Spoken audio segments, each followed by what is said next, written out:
Some of the great philosophers have also been great writers in the sense of literary artists.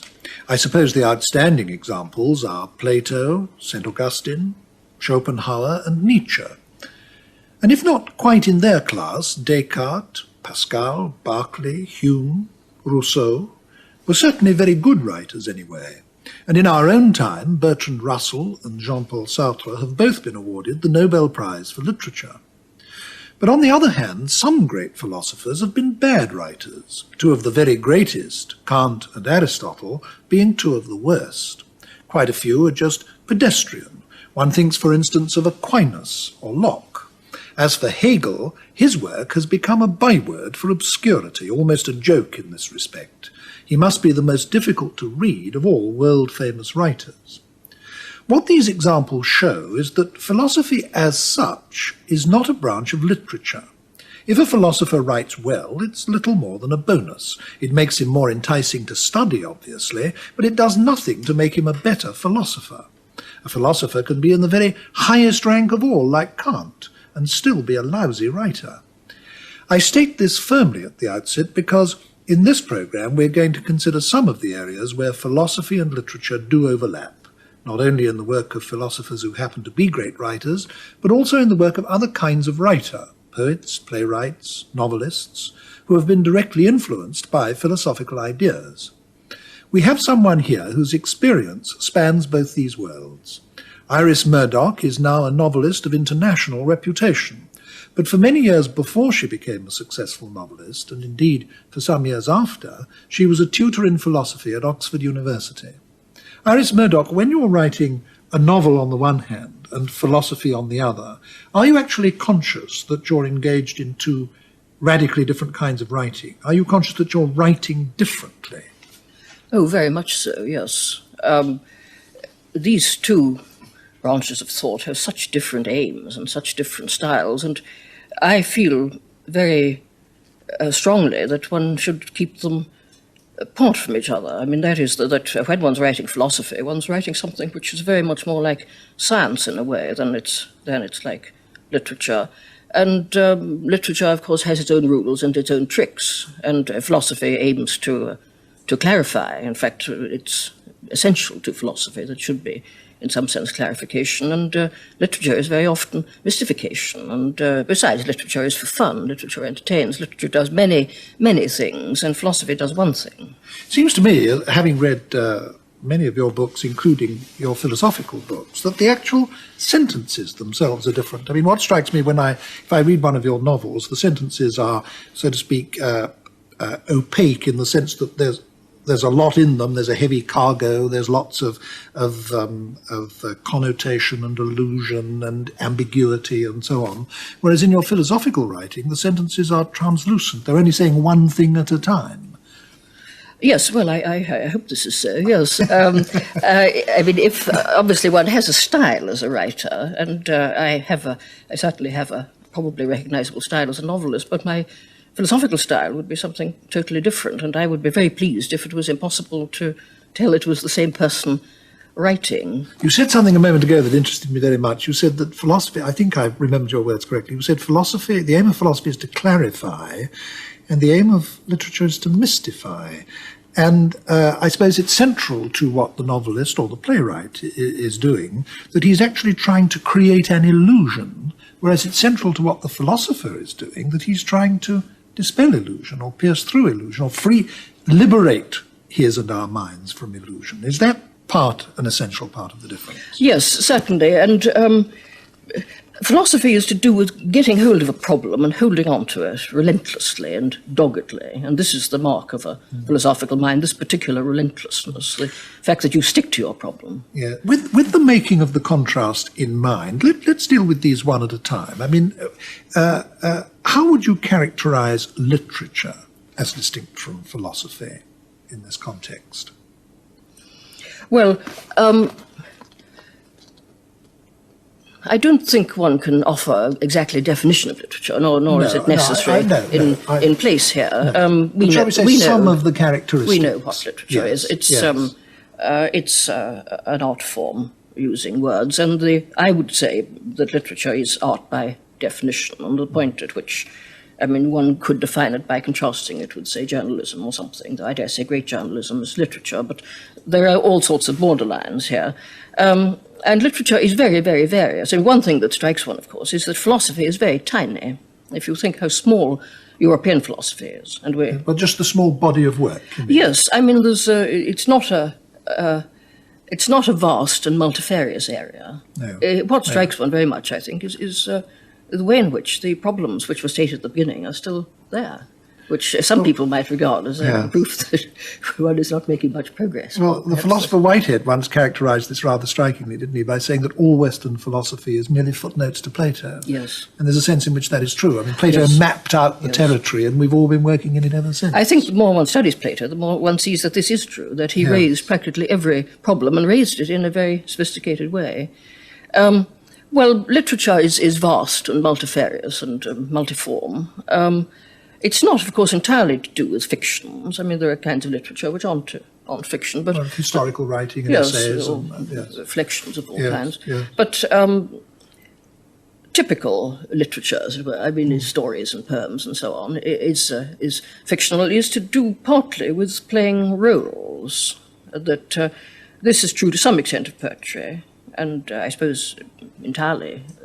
Almost entirely, perhaps one should say, true of the novel, that it's to do with masks and roles and pretending and imagining in that sense, and storytelling. And in this sense, I think literature is very natural. It's very close to ordinary life, and it's. Well, we all tell stories. We all tell stories. Yes, I think of our ordinary lives. This is the most natural thing in the world. Yes. Telling stories. I mean, one is doing it all the time, possibly without noticing it. If one describes one's day, as it were, one is shaping one's material into a story form. Very often it's a funny story, incidentally, which I think is a very important fact. Yes, there aren't many jokes in philosophy.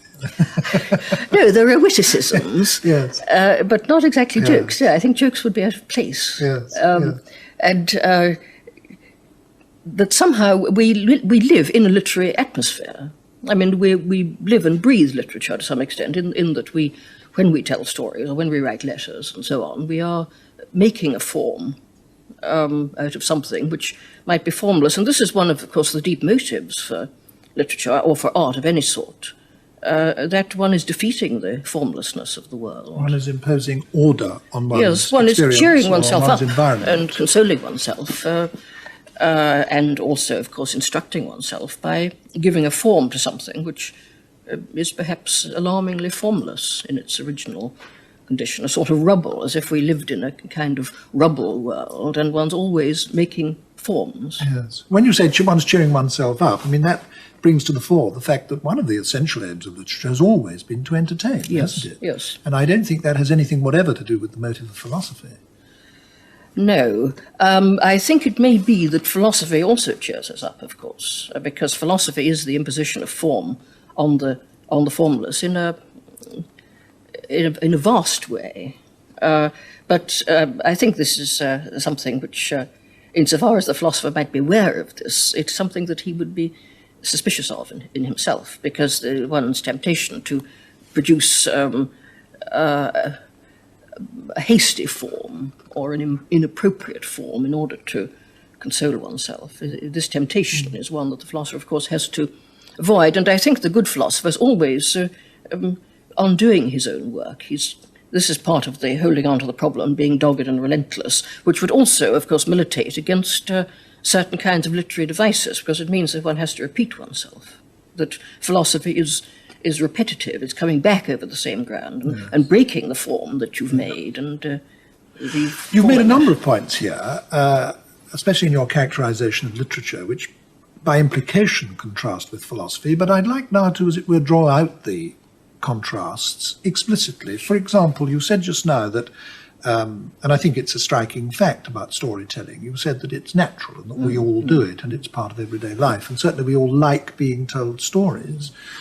Whereas I suppose by contrast, philosophy is, as it were, counter-natural. I mean, philosophy involves essentially the critical analysis of one's beliefs and the presuppositions of one's beliefs.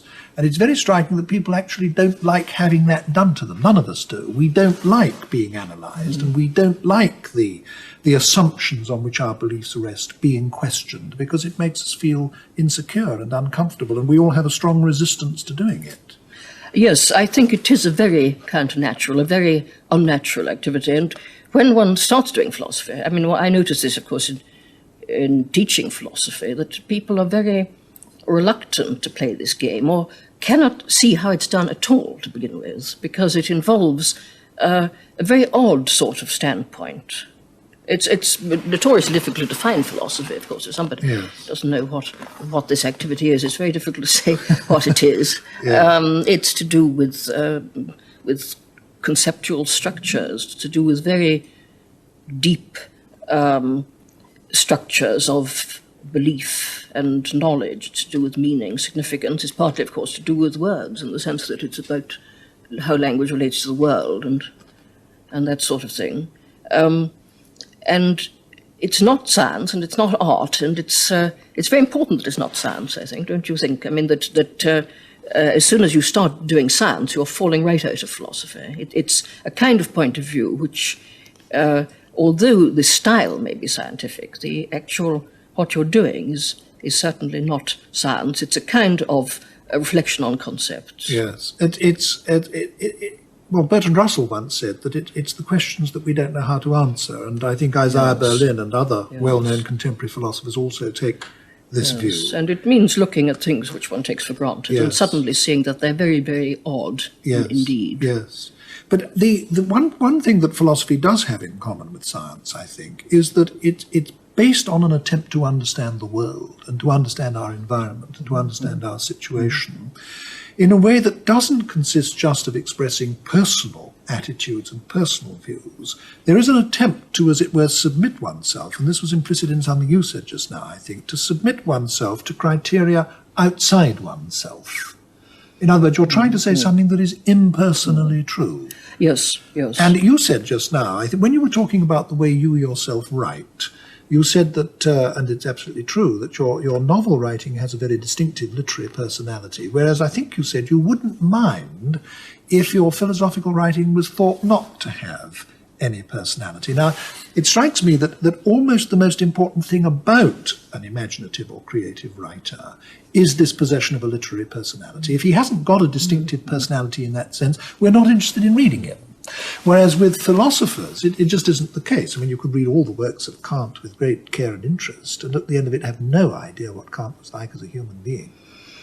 Yes, of course, literature is various in this respect, isn't it? That some people have a distinctive style, other people don't.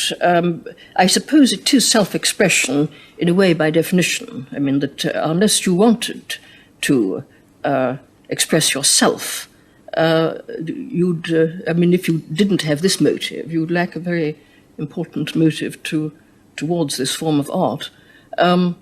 Whereas philosophy is certainly not self-expression. And philosophy, of course, is argument. And you can say, well, is the conclusion true, or is the argument valid? I found, when talking to friends of mine who may be, I mean, very intelligent and very well educated, but don't know much about philosophy, I find they often express the assumption that philosophy is a branch of literature, that a philosopher is somehow expressing a personal view of the world in the way that a poet might be or a novelist might be. And it's not always easy to explain briefly why this is not so. I suppose it's partly because these problems, philosophical problems, have histories. And each individual philosopher comes on the scene at some stage in that developing history. And if he makes a contribution at all, it's rather like the scientist. He makes it at that stage. Otherwise, there isn't one to be made, so to speak. Yes, philosophy. Philosophy is the history of philosophy in the sense that there is a development in the problems, and philosophy lives on philosophy. Very much more than art lives on art. Yes. And I think the writing of art, the writing of novels and poems engages very much more of the personality both of the writer and the reader, actually, than philosophy does. Philosophy is a much more narrowly intellectual activity. In fact, I'd go farther. I'd say that literature, to be literature at all, must move one emotionally, whereas the philosopher, like the scientist, is actually trying to exclude emotional appeal, isn't he, from his work? Yes, I mean, literature could be said to be a sort of disciplined technique for arousing certain emotions. That's certainly one of its one of the reasons why one enjoys it, and one of the reasons perhaps why it's both good for us when it's good and bad for us when it's bad. Well, we've been talking about the differences, and I think it's very important that we should stress these differences. But there are also some things in common, aren't there? I mean, I know from previous conversations with you, for example, that you think that some notion of truth, though they may be different notions of truth, are very near the centre of both. Yes. I certainly hold a particular view on the subject of what art is like and what literature is like. And this view, which wouldn't be shared by everybody by any means, would assimilate philosophy and literature just in that way. That is, I think that this may be perhaps the only important thing they have in common, but it is important that they're both connected with truth, that they're truth-seeking, truth-revealing activities in some sense, and they're both, I mean, it's always illuminating in a particular thought form to say, well, how is it criticized? What kind of critical vocabulary is directed against it? And I think that the question of truthfulness comes into criticism of literature as well as criticism of philosophy. Could you say a little more about this? Because I think this is particularly interesting. Well, that if one thinks of the kinds of things that we say about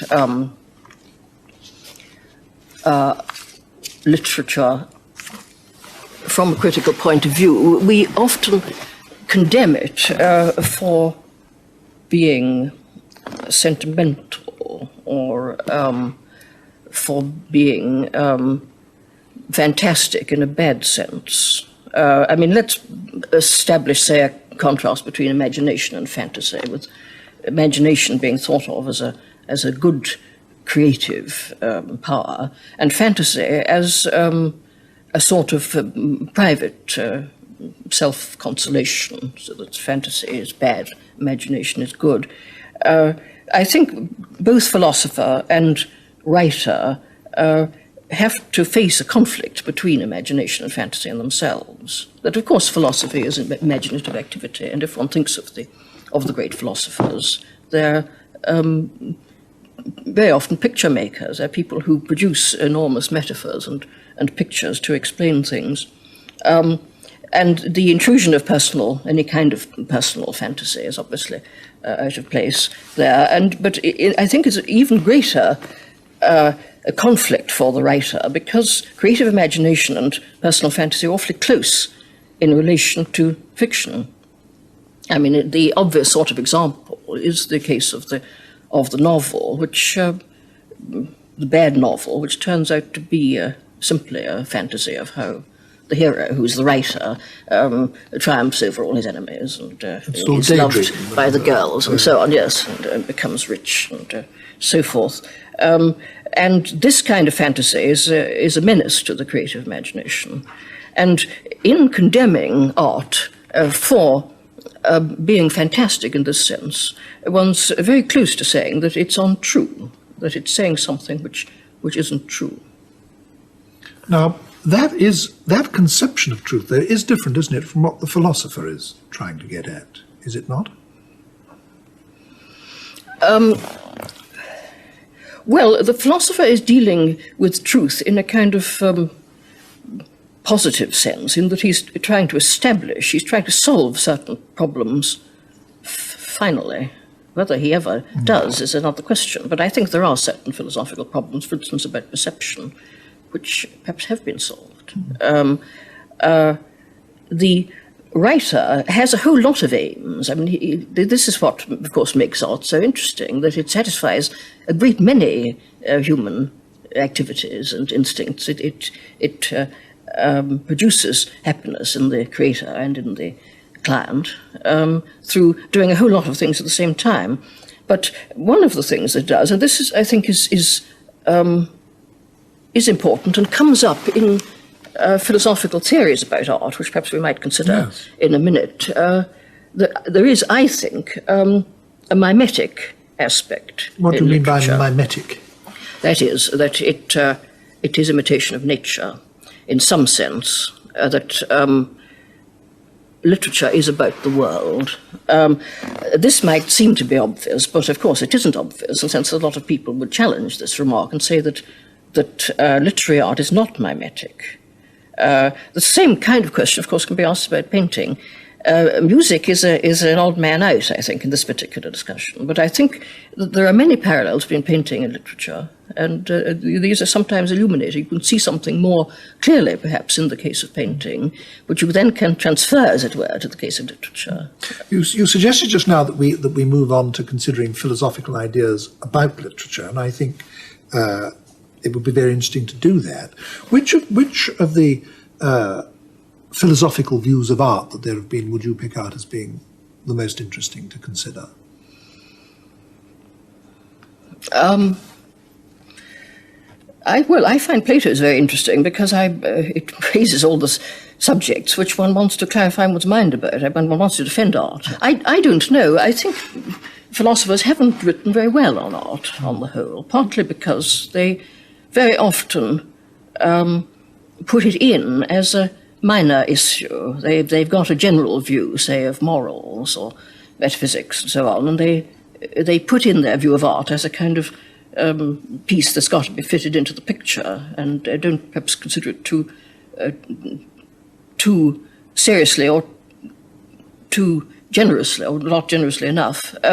There is, if I could chip in there is one philosopher whom I would exempt from that charge. I agree that is generally true, but I think Schopenhauer is an exception. I think he is genuinely deep on the subject of art. He, unlike nearly all other philosophers, he did regard art as being central to human life and had some very profound things to say about it. Yes, this is perfectly true. Yes, I agree with you here. Yes, yeah. I think that Kant is very interesting about art. I think his distinction between the sublime and the beautiful. The beautiful is purely formal. The sublime is to do with a kind of moral appeal to the emotions, which actually he didn't think of as being art at all. But that distinction, I think, in itself is very informative. But on the whole, philosophers have tended to be polemical about art in a rather fruitless way. I mean, they've tended to produce, and of course any discussion about art tends endlessly to produce again and again a certain sort of either-ors about art, that art's got to be one thing or the other. Yes, I think this is the trouble with any philosophy of art, isn't it, that it's exclusive. I mean, once you think that all art has got to be of a certain kind to fit in with your particular theory, then it follows from that everything that doesn't fit in with that theory isn't art. Yes, I think this, fortunately, artists don't pay too much attention to philosophers. They just carry on. But I think philosophy can be damaging to art in the sense. I think the people it damages, of course, are students who long to have theories. I mean, one sees this very often, that young people long to feel that art, too, can be explained, or the aim of art can be explained. I mean, there's these very familiar sorts of fights, or either-ors, that should art be for art's sake, or should it be for society's sake? And this, this is quite interesting too, because again, if one's instincts are to reject this choice, which mine are, then to say exactly why can be quite informative. We've been talking up to this point about philosophy and literature, or philosophical ideas about literature. Let's move on now to philosophy in literature. Let me say what I mean by that. First of all, there have been some famous philosophers, or thinkers very like philosophers, like Voltaire, who've also been major novelists. I mean, not only Voltaire, but Rousseau, in our own time, Jean-Paul Sartre. Or among simply famous novelists, there are some who've been obviously very profoundly influenced by certain rather philosophical ideas. I mean, Tolstoy appends to his novel War and Peace, a great long epilogue in which he explains that in this novel he's been trying to express a certain philosophy of history. Or if you take another famous Russian novelist, Dostoevsky, he's often described by existentialists as the greatest of all existentialist writers because he's involved in certain kinds of problem that they themselves are also concerned with. Well, one can think of a very large number of examples, can't one? I mean, it's obvious that Proust in À la recherche du temps perdu is deeply concerned with problems about time, which is also one of the traditional problems that philosophers have been concerned with, and so on. Now, what I would like to get at in the form of a question to you is, what sort of role do you think that philosophy can play in literature? Let us take novels, for example. Well, I think it had better keep out on the whole. I think that people say these things about writers like Tolstoy and Dostoevsky in order to have something interesting to say about them, as it were. I mean, obviously, writers are influenced by the climate of ideas of their time, and they're likely to be educated people who know a little bit about philosophical change and so forth. But the amount of philosophy they succeed in expressing in the book is very small, really. I think as soon as philosophy gets into a novel, work of literature, it ceases to be philosophy. It becomes something else. It becomes a plaything of the writer, and quite rightly. I mean, a pure novel of ideas. I mean, I don't know that it's very likely that it will. The harder the writer works to present his ideas, the less good his work of art is likely to become. I think it's a very dangerous activity. I think that, again, you see the great 19th century writers get away with quite a lot of idea play in their writings, but if you look at it, you couldn't possibly regard it as philosophy. It's idea play. Well, I wonder if I agree with you. I mean, you say that people say this kind of thing about philosophers in order to have something interesting to say. Well, no doubt there is a lot of pseudo-talk about novels of this kind. But I did mention, for example, that Tolstoy himself says in War and Peace that this is one of the things he's trying to do. Or take a major English novel like Lawrence Sterne's Tristram Shandy. I mean, not only was that directly influenced by Locke's theories about the association of ideas, but there's quite a bit about that in the novel, and in terms which obviously refer to the novel itself. In other words, Sterne was quite clearly doing something which he himself related to Locke's theory of the association of ideas. So I think there are, in fact, a number of instances of great novels, I mean, really outstanding novels, where the use of philosophical ideas is part of the structure, is part of what it's about. Yes, all right. Yes, perhaps it's just that I feel in myself such an absolute horror of putting theories as such into a book. I mean, certain philosophical ideas might... I perhaps put things about philosophy into my novels because I happen to know about philosophy. I mean, if I knew about sailing ships, I'd put sailing ships in. If I knew about hospitals, I'd put hospitals in. And in a way, as a novelist, I'd rather know about sailing ships and hospitals than about philosophy. But I don't think that the writer necessarily knows... In fact, you think it's just material? Well, I think, Tolstoy says this, but I don't. Why should we attend to him? We read his books, don't trust the writer, trust the tale. One has to see what he's actually achieved. And I think that, I can only think of one really good philosophical novel, which is Sartre's La Nausée, which I do admire very much, which might be said to be a philosophical novel, which is demonstrating something about contingency. Interestingly, it's a philosophical subject which is very close to the novelist's art. I mean, there's a kind of a good marriage there, as it were, between the novelist's art and the subject. Well, let's take that, shall we?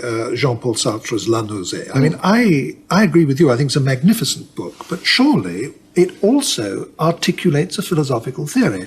In fact, my introduction to existentialism, so to speak, was reading that novel, and I thought that that novel actually expressed an existentialist view, and it's rather marvellous. I mean, in the form of a work of fiction. It may well be, as you say, unique, but the fact that it exists at all shows that it can be done, doesn't it? Yes. Yes, you seem to be driving me to say something. I not to say. Yes, I think there's a genuine difference of opinion between you and me, Iris, yes. which we simply may not be able to resolve in this discussion. But you, it seems to me, are trying to say that philosophy as such has no place in imaginative writing, except insofar as it can simply be material, like anything else can be material. Whereas I think I want to say that there are really a number of exceptions to this, and that some major novels do make use of philosophical ideas, not just as material in that sense, but in ways which inform the book. Yes, I mean, this is perhaps just a matter of degree. Obviously, there are things to do with the ideas current at the time, climate of ideas and so on, which give a certain flavour to novels written at a certain time, and incidentally, which make it possible to write in one way at one time and impossible to write in that way at another time. But I think, one speaking rather loosely, I think existentialism may be something of a special case here, because it is a rather literary philosophy. It emphasizes all sorts of things to do with the human predicament. And Sartre's marvelous philosophical work, L'Être et le Néant, is sort of full of pictures and conversations, as it were. It's true of Hegel, too, actually, that there's an awful lot of amusement and literary stuff, as it were, in both Hegel and in Sartre. And this is interesting. This has something to do with the rather dramatic form of the thought in the philosophy itself, that there's some kind of drama which can be exhibited. There's some kind of feeling about the world which belongs both to the philosophy and to the novel. But one can see that it's not easy from looking at other works by Sartre and by Simone de Beauvoir, where as soon as the existentialist voice comes in, the work of art is rigidified. Yes, I think it was just a lucky chance that he managed to pull it off in La Nausée. Yes. Well, I think given what you've now just said, I think perhaps we're not so far apart as I thought. Let me raise another kind of question with you, which again, you as a practitioner of both philosophy and novel writing are almost uniquely well placed to answer. One of the outstanding features of philosophy in the 20th century, especially in the Anglo-Saxon world, has been a completely new kind of concern with language, hasn't it? And self-consciousness about language. And this has resulted, among other things, in a sort of very refined and scrupulous use of words and concepts and so on. Do you think that, I mean, in the case of somebody like yourself who trained as a philosopher and then became a novelist, do you think that has in any way entered into the way you write novels or affected the way you write novels? No, I don't think so. I mean, I recognise what you mean about this particular instance in language, and this, of course, I mean, the formalists are quite right to suggest that that things have changed. I mean, this, of course, is something which every writer knows instinctively. Yes. You can no longer write like the 19th century novelists. No, and of course we're not so good. We're not anything like as good as the great 19th century novelists. But also we write differently, and we would find it difficult to write as they did without an element of pastiche being involved, though I think some writers would actually regard this as kind of challenge. Why can't you write in the way that... Well, this is a very interesting question. I don't know. I mean, I can't exactly answer that question. I mean, the obvious differences one has in mind here, of course, are things to do with the standpoint of the writer and the sense in which the way in which he inhabits the consciousness of his characters, his relation to his characters in this sense. I think, I mean, perhaps something one might say in a minute is that, of course, the author's relation to his characters reveals a great deal about the author's moral standpoint anyway. But this is a technical point, really, about the author's relation to his characters, that now unless he's playing some kind of game, and of course the formalist would say he's always playing game, and the more games he plays, the better. But I would say, unless he's playing some kind of game, he will instinctively express himself in a way which is different, that he will inhabit the consciousness of his characters in an absolute sense. He won't describe them from the outside. He'll describe them through consciousness, or if he suddenly describes them from the outside, this will be an obvious literary device which will hang up the reader for a moment. Well, we're approaching the end of this discussion, and just now, a moment ago, you did say that you would like to take up the question of what the author reveals about his moral presuppositions. So can we perhaps end with that? What is it that you would like to say on that question? Well, this would be part and parcel of my view of literature, and indeed my view of art, which is that people sometimes say you must regard art and literature as being either the production of autonomous objects or a reflection of the world. I mean, I think it's both, and this seems to me to be obvious, that it is both almost always, in some sense, a reflection of the world, perhaps not absolutely always, but almost always, and quite properly so, a reflection of the world, and it's also the production of a formal object. I mean, one wouldn't call it a work of art unless it had certain formal properties and a certain kind of, appropriate to the subject matter, autonomy. Therefore, I would say art is mimetic. It is, language is referential. Language does refer to the world. And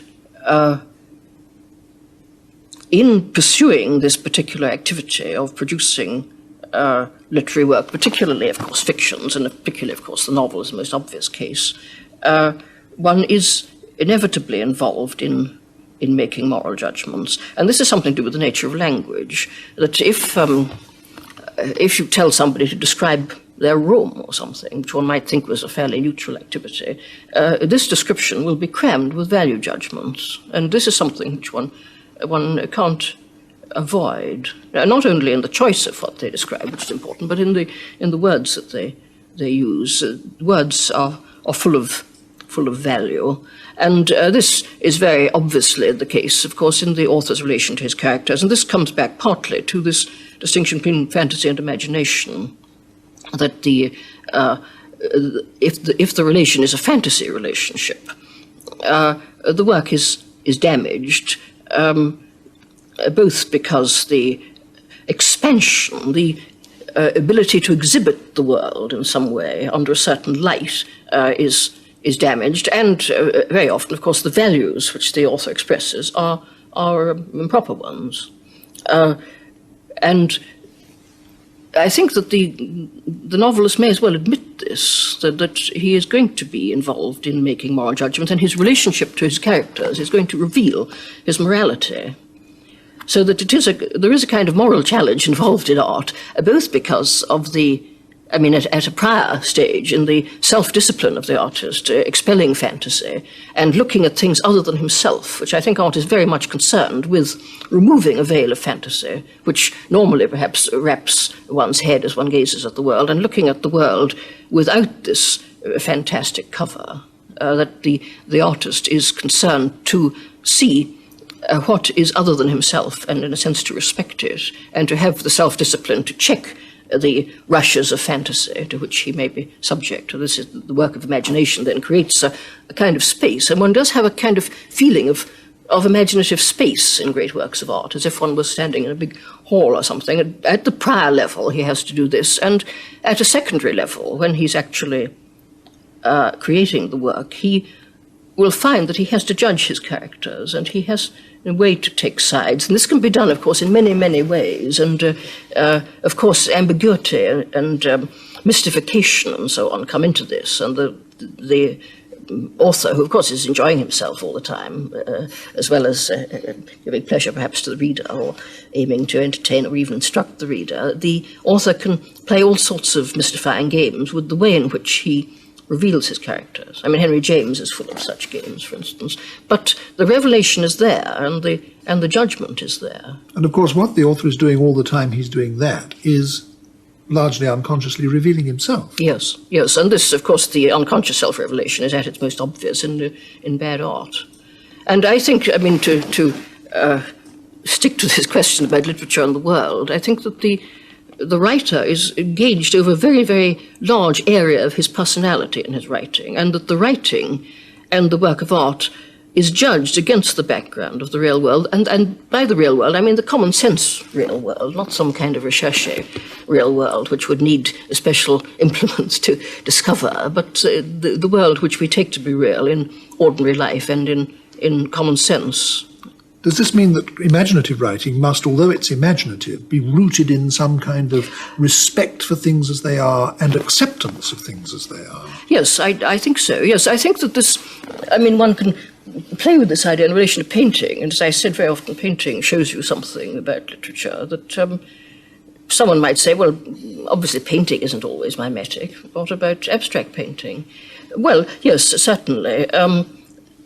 But I think it's very difficult to judge abstract painting, actually, and I think a lot of funny stuff is appearing now, which perhaps might be very difficult to justify but in any clear critical vocabulary. But I mean, one works at a critical vocabulary while one works at an art. The critic and the artist have a kind of natural organic relationship. But the abstract painting lives in a world which isn't abstract painting, and it's connected with that world in deep ways. And obviously one can distinguish between a good abstract painting and a bad abstract painting, and this is something to do with the real world. Hard to explain, perhaps, but it's there, and it's very much more obvious and simple, of course, in the case of a novel, where ideas of plausibility and implausibility and fantasy and so on. Do you think that this acceptance of reality implies something conservative with a small c? I'm not talking in terms that relate at all to party politics, but to temperament. Do you think this acceptance of reality as it is implies some kind of conservatism of outlook on the part of an artist? It's an interesting point, yes. I'm not sure. I mean, to try to illustrate perhaps more clearly just to myself this thing about common sense being involved. There are philosophical ideas which sometimes get picked up by writers. For instance, the whole collection of ideas connected with the self not being a kind of unitary object, the self being fragmentary and so on. And this is an idea which a lot of writers, of course, play with, but the force of their play takes place in a world where we normally take the self to be continuous. And we would hold a very odd belief about various subjects, such as moral responsibility, if we thought that the self was discontinuous. And this is just to say again what I said about the abstract painting lives in the world of where we are interested in real objects and colours as parts of objects and so on.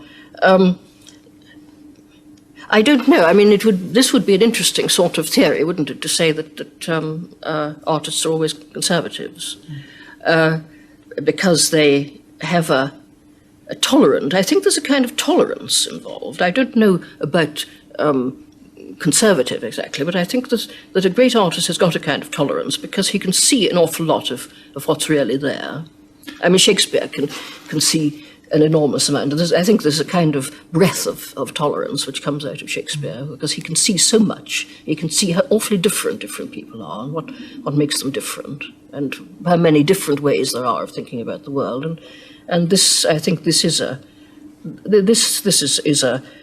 kind of virtue. And I think it's this virtue of tolerance which a lot of dictatorial art, as it were, is deliberately excluding. Well, I think wherever we finish this discussion, Iris Murdoch, it would have a very sort of unfinished feel, but that's in the nature of the subject, and I think we are going to have to stop now. Thank you very much indeed.